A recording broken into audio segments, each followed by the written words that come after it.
Hey, Chuck here again, and today I'm going to show you how to take your Creality CR-10 V2 and upgrade it to a Big Tree Tech SKR version 1.4.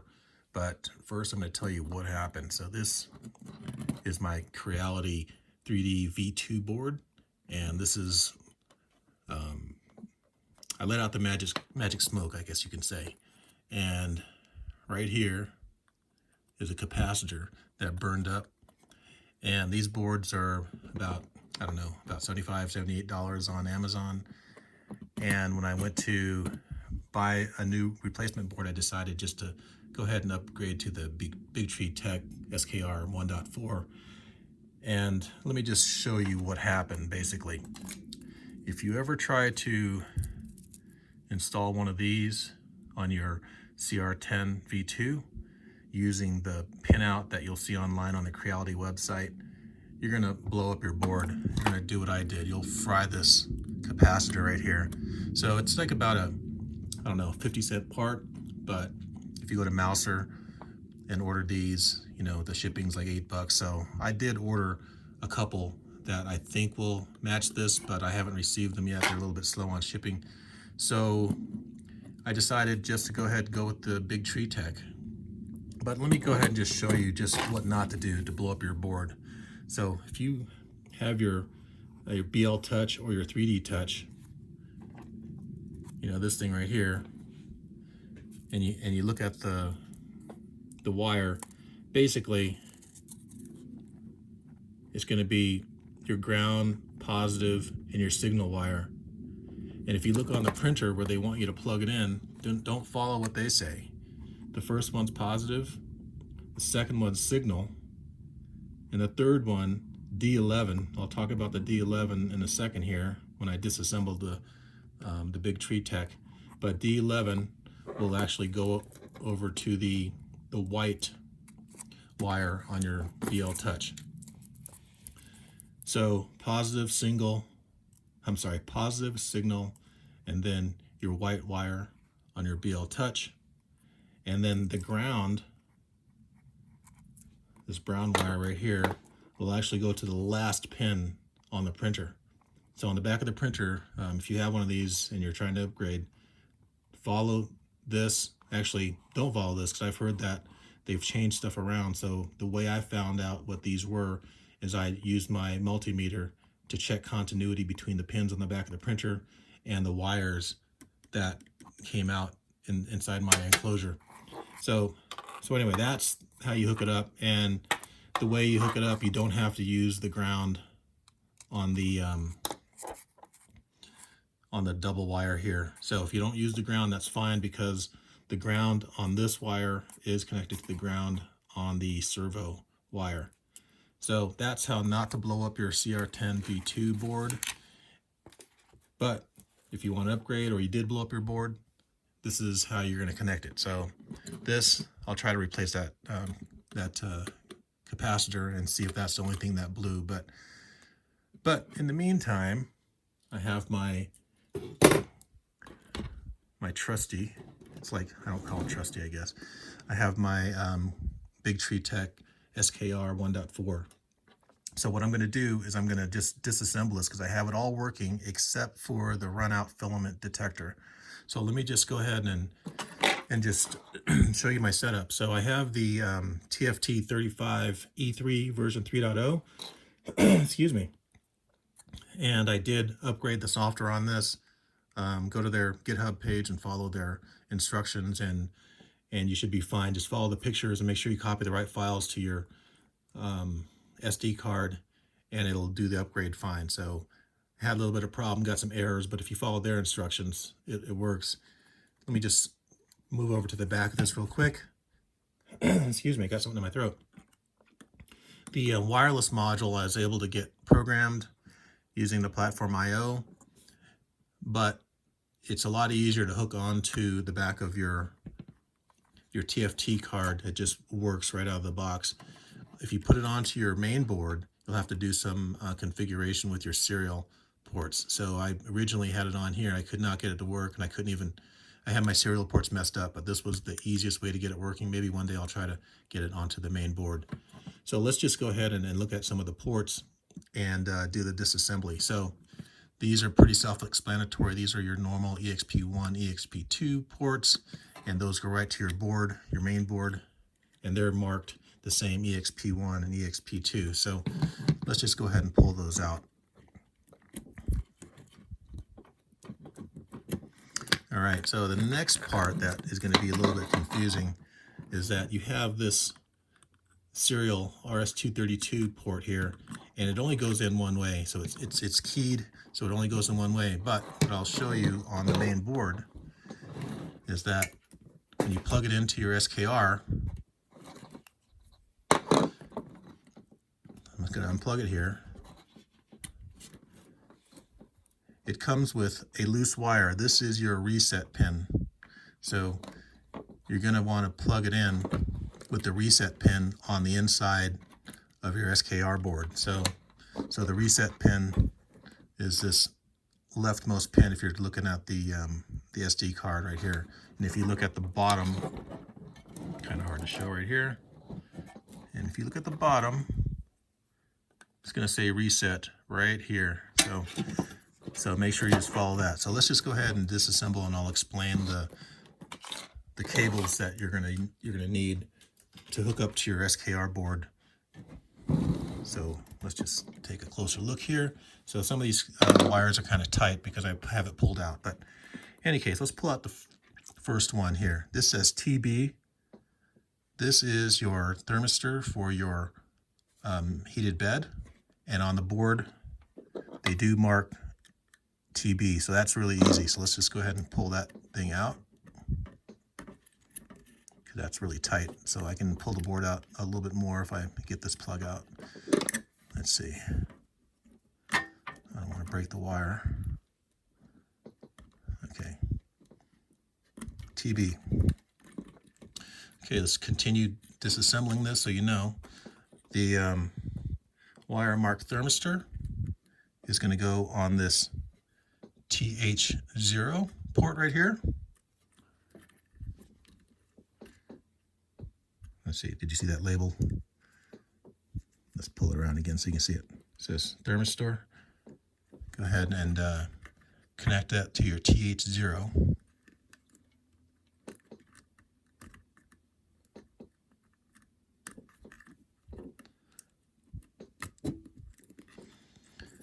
Okay, here's an interesting one I had to relabel. So I just relabeled it BTT, BLT for BLTouch. This says Z limit. Now you're going to have two of these Z limits. One of them is the Z limit for your, let me see, where is it, if I can find it here. I can't find it. Anyway, there's going to be, oh, here we go. Z limit. So look, there's two Z limit things that are marked. So the way you're going to know which Z limit it is, it's because we have the sheath. Actually, both of them come out of the same thing. So anyway, the Z limit right here, if you use your multimeter, will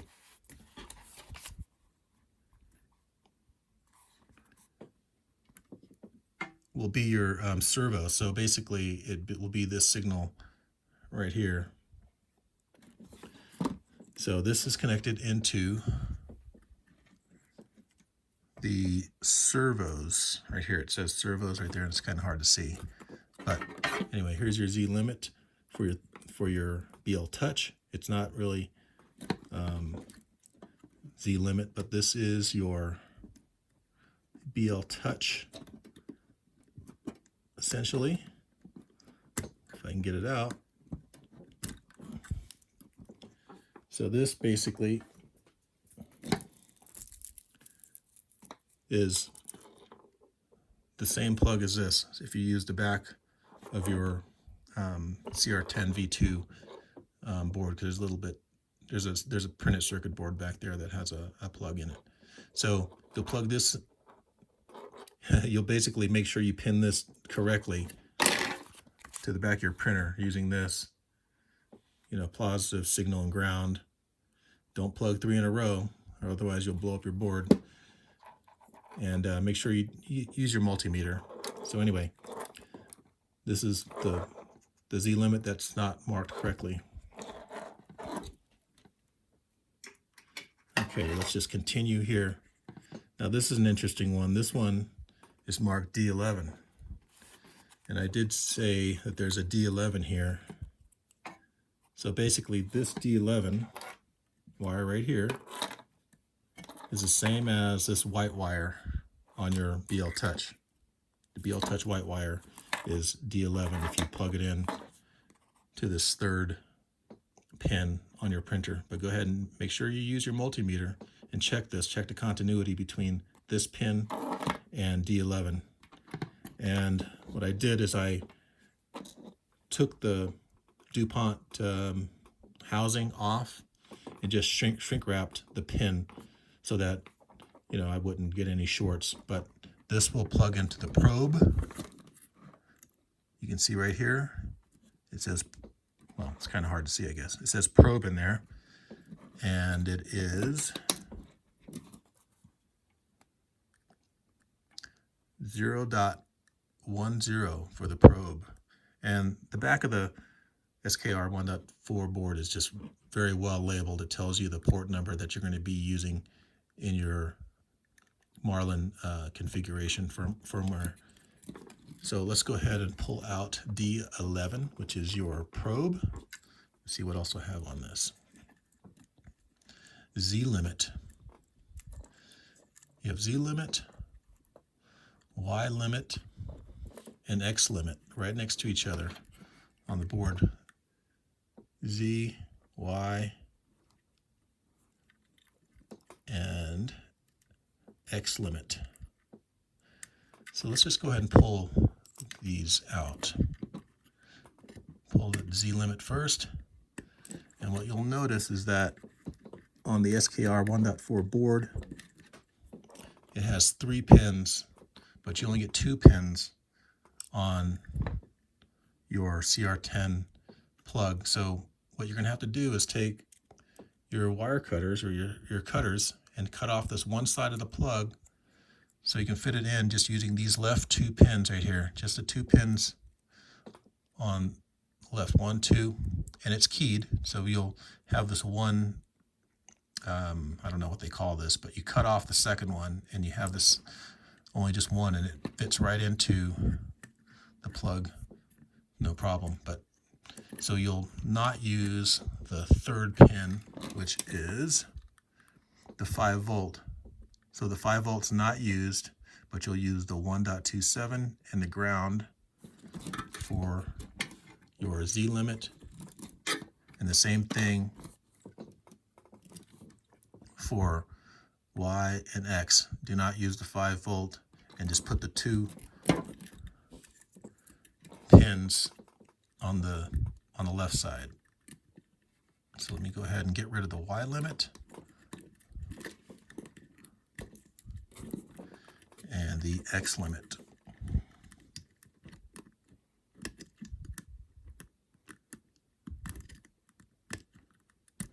Okay, so these are labeled on the board. It'll say Z stop, Y stop, and X stop. So these are well labeled on the board. The next wire here is one that is also a double label. So you got an X limit, you got 2 X limits. Let me find that. I don't know what I did with the wire. There's Z, X limit, right? So confusing, right? So they'll have like 2 X limits. And so again, use your multimeter, check continuity between the wires, and this X limit switch you'll be able to find pretty easily. And I just relabeled it as a filament runout. So you just check the continuity between your filament runout plug and this.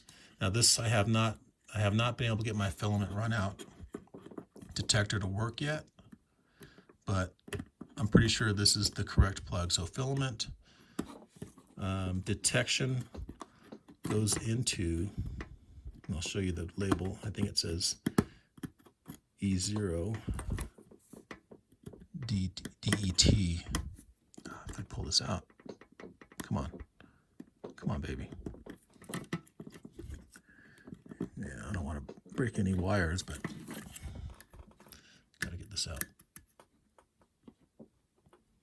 There we go. So right in there it says E0 DET. So that is 1.26 is the E0 DET. So the runout detector for extruder 0. All right, so that's that. Let's see what else I have hooked up still. All right, so a lot of these are really self-explanatory. You got your Z motor. Okay, I did a configuration on my Z-axis where I'm using extruder 1 versus extruder 0. So I'm using this for my second Z-axis. So let's do Z-axis auto leveling, which is really cool because you don't know if your gantry is parallel to the board or not, and it'll just do that auto leveling for you if you separate your Z. So here we go. This is your normal Z right here, and you have your plug for your second Z right here, but I'm not using that. I moved it over to my extruder 1 versus extruder 0. So extruder 1 now has my second Z motor. Let's just go ahead and pop that out. And these just plug in pretty easily. It's self-explanatory because the labels are good. So if you're not going to use dual Z auto level, you're going to want to just plug this into the second Z port, which is right here. So you would plug it in right there if you're just going to use your normal setup. But I'll make my config.h and config.advanced.h files available if people just want to clone that. All right, so the next one is your E motor. Goes into the extruder.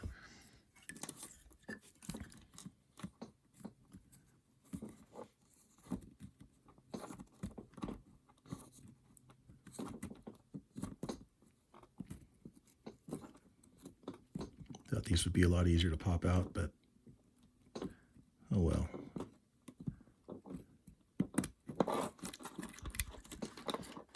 Then I have my Z1 motor. I'm just going to go ahead and label that because this is going to be your left Z motor and this is going to be your right Z motor. So I'm just going to go ahead and label this Z motor 1. Just so when I put it back together, I know.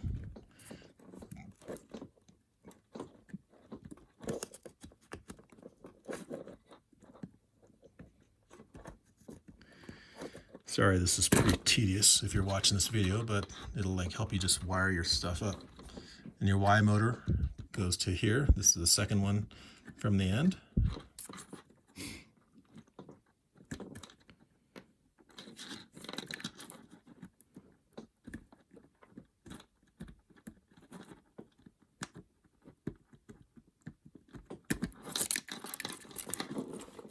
Your X motor goes to the very first driver.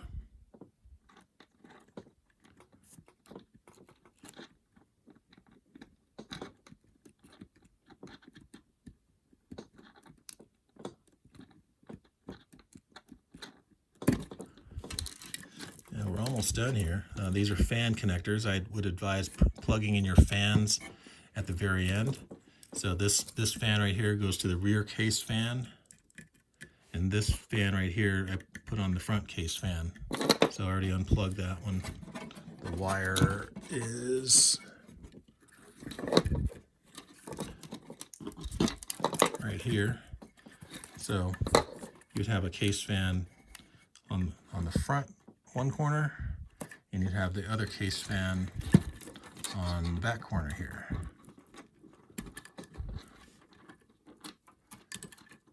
This right here is just marked K fan. This is your what is it? This is your extruder fan. So you can have two fans on your hot end. You'll have your extruder, and then, I'm sorry, part cooling fan. This is your cooling fan, part cooling fan. And then you'll also have the fan for your hot end. So I have those set up really interesting. So this one you can like control on and off. Fan 0 is addressable. So use this on the fan 0. And this plugs straight in. You don't have to modify your plug at all. Come on, baby. There we go. Pull that sucker out. And then here's where I'm going to show you a cool little mod trick. So your plug labeled fan, this is your hot end fan. So this is, if you just plug it into a regular fan plug, it's going to stay on and just run constantly. But if you want to control this, you can plug this into your heater 1 port. I think this is heater 1. Let's see. Yeah, HE1. So if you use HE1 for your, if you're not running two hot ends, you can use your second hot end, HE1, for your fan. You can control that in Marlin so that it comes on when the thermistor reaches a certain temperature, so you don't have the fan running constantly. So this is just a cool little mod. Otherwise, you would take this and plug it into just one of your other fan ports. Here's another fan port right here next to fan 0. But fan 0 is for, where did I put the wire? There's so many wires. Oh, okay. Oh, here it is. K fan. K fan goes into fan 0. And then regular fan, I made a little plug for it so I can screw it into the terminal here. So let me go ahead and take that out. You need a screwdriver first.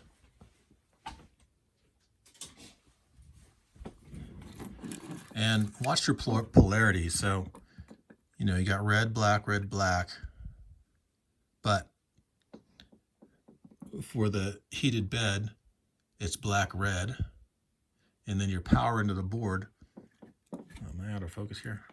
The power to your board is red, black. So if you get these polarities wrong, you'll definitely fry something. So watch the colors. So red, black, black, red, red, black.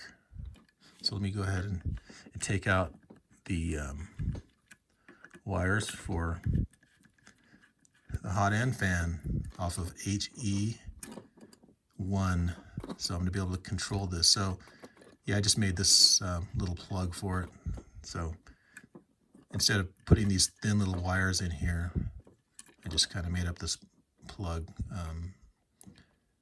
So that's that. So this next terminal is your hot end 0, your main hot end. Now, this is hard to see.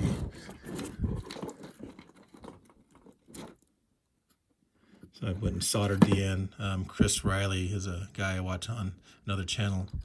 He said to use ferrules, but I don't have any of those, so I just went and put blobs of solder on the end so I can put them in there. But watch your polarity again. You know, just make sure you watch your polarity. And so, here, using the numbers on here, 2.4, this is how you can like use the HE1 to control your hot end fan. So you don't have to use HE1 for you know, an actual heater. Just use it to turn on a fan. And then right next to it, I got the wrong screwdriver here.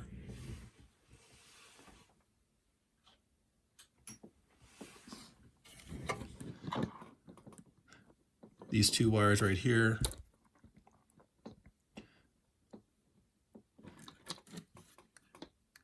are for the heated bed, HB. It's like out of focus again. HB, heated bed. We'll go ahead and take those out.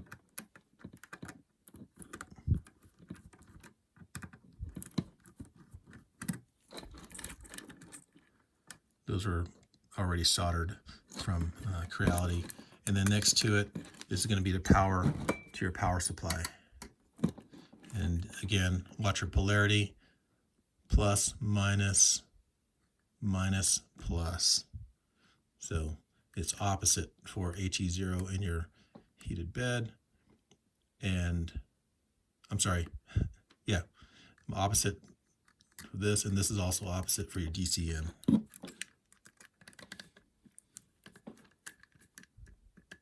And that is going to do it for the wiring. So that's your complete wiring for your SKR version 1.4 turbo. I think it's the same thing for the non-turbo. But let me go ahead and show you something else that I had to do. So if you take a look at your drivers,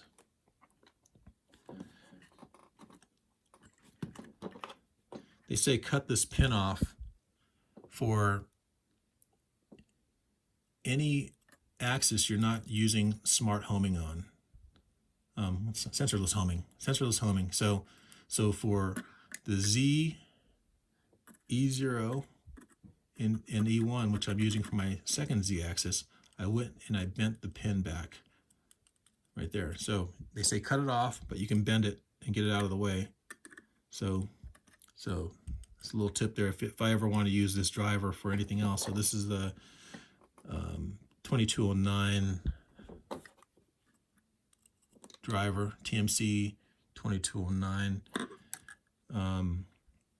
So you don't use this pin for your Z and extruder, but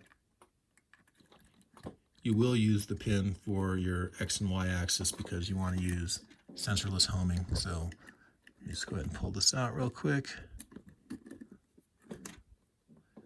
So the pin is good here and also here. I think that's it for the tips on how to wire up your CR-10 to your brand new Big Tree Tech SKR version 1.4. Okay, well, long video, but I think it's useful.